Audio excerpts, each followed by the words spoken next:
Good morning everyone, সুপ্রভাত। কাবেরীর রান্নার magic চ্যানেলে আপনাদের স্বাগত। আজকে দেখুন, সামনে নিয়ে চলে এসেছি কিছু শীতকালীন সবজি। এইগুলো দিয়ে আজকে আমি বানাবো হচ্ছে মিক্স সবজি। খেতে ভীষণই সুন্দর হবে এবং হবে খুব সাধারণ। বেশি বেশি করে সাবস্ক্রাইব করবেন আমার চ্যানেলটা, কারণ নতুন চ্যানেল চাই আপনাদের অনেক অনেক সহযোগিতা। চলুন স্টার্ট করি। সঙ্গে দিয়ে দেবো ফ্রিজে থাকা এই পনিরটাও। একটু পনির ছিল, তার 2-4 টুকরো এর থেকে আমি ভেজে আমি মিক্স সবজিতে অ্যাড করে দেবো। দেখুন, সুন্দর করে কেটে নিলাম আমার সব সবজিগুলোকে। এর সাথে আমি অ্যাড করব টমেটো আর পেঁয়াজ। পেঁয়াজগুলো আমি একটু বড় সাইজে নিয়েছি। দেখুন, ক্যাপসিকামগুলো এরমভাবে কেটে নিয়েছি, আর ব্রোকলি আমি বেশি দিয়েছি। আপনারা যারা এটা খাবেন, ভাত বা রুটির সাথে তো খাওয়াই যায়, পরোটার সাথেও খাওয়া যাবে।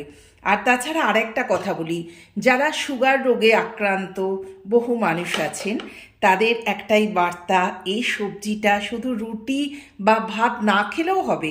আপনারা এরকম এক বাটি সবজি বানিয়ে খেয়ে নিন, ব্যাস সব পুষ্টি গুণ আপনাদের শরীরে প্রবেশ করবে। তো চলো স্টার্ট করা যাক আজকে আমার নানা রঙের সবজি দিয়ে বানানো সবজি।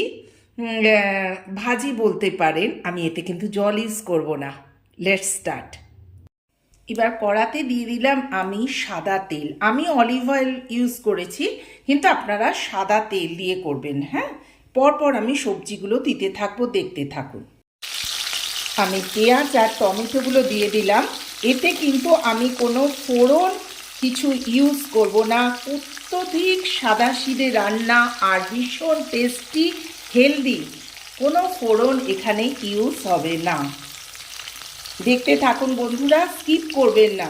হ্যাঁ, এটা যখন হালকা ভাজা ভাজা হয়ে এলো, তখন আমি কেটে রাখা গাজরের টুকরোগুলো দিয়ে দিচ্ছি। দিয়ে হালকা আঁচে আমি নাড়াচাড়া করব। গ্যাসের ফ্লেমটা আপনারা কিন্তু খুবই কম করে রাখবেন।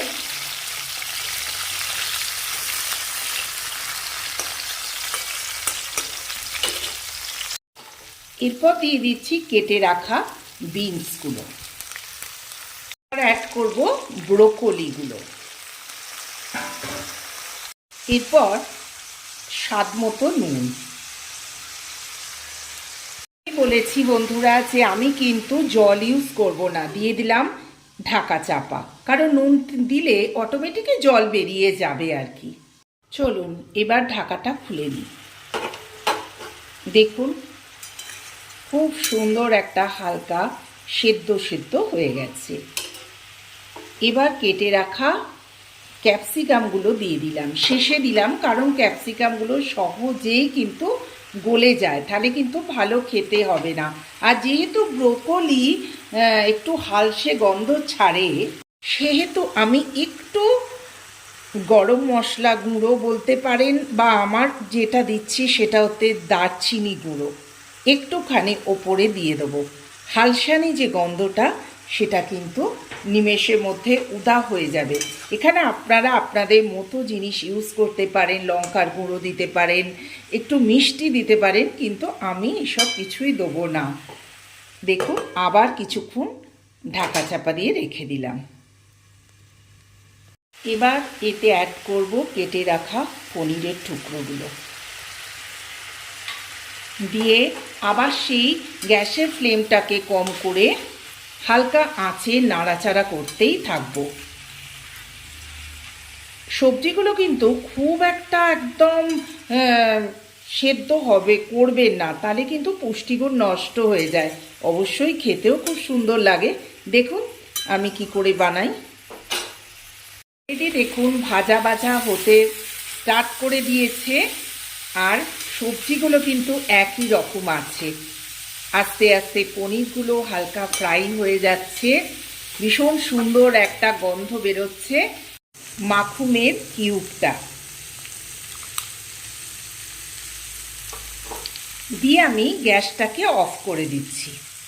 দেখলেন অটোমেটিক সবজিগুলো সবজির জলেই সেদ্ধ হয়ে গেল, আর দিতে হলো না এক্সট্রা কোনো জল।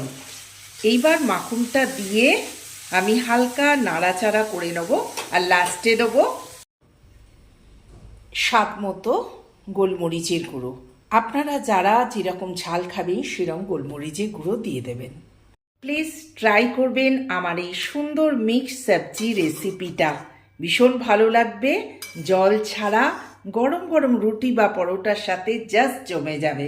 টাটা, ভালো থাকবেন, সাবস্ক্রাইব করে দেবেন আমার চ্যানেলটা।